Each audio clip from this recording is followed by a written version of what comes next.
చంద్రబాబు నాయుడు గారి ఇంటికి 3 కిలోమీటర్ల దూరంలోనే ఇంత పెద్ద విపత్తు జరిగినా ప్రజల్ని కాపాడలేకపోయారు అంటే ఇది రాష్ట్ర ప్రభుత్వం, రాష్ట్ర ముఖ్యమంత్రి వైఫల్యం కాదని నేను అడుగుతున్నా.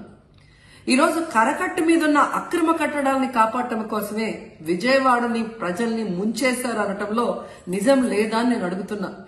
గంట ముందు ప్రజలకు చెప్పినా వాళ్ళు ముంపు బారిన పడేవారు కాదు. వాళ్ళని అప్రమత్తం చేసి ఒక సేఫ్ అయిన ప్లేస్ కి పంపించున్నా ఈరోజు ఇన్ని లక్షల మంది, దాదాపుగా 3 లక్షల మందికి పైగా 4 రోజుల పాటు కరెంటు లేకుండా, తిండి లేకుండా, చిన్న బిడ్డలకి పాలు లేకుండా ఈ విధంగా నీళ్లలో మునిగి అవస్థలు పడాల్సిన అవసరం లేదు.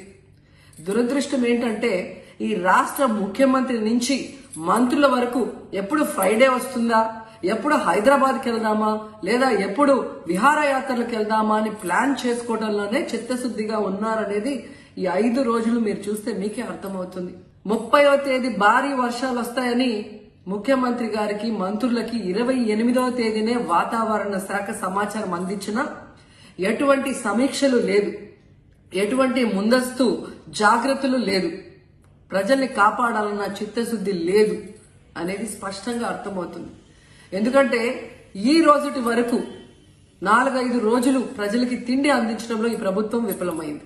కనీసం ఇది జరిగినప్పుడు సీఎం గారు పనిచేయట్లేదు, వయసు అయిపోయింది. డిప్యూటీ సీఎం గారు, పంచాయతీరాజ్ శాఖ మంత్రి గారు కనీసం తన శాఖని అప్రమత్తం చేసి ప్రజల్ని కాపాడాల్సిన బాధ్యత ఉన్నా ఈ రోజు 5 రోజుల వరకు ఆయన అసలు విజయవాడ వైపే రాలేదు.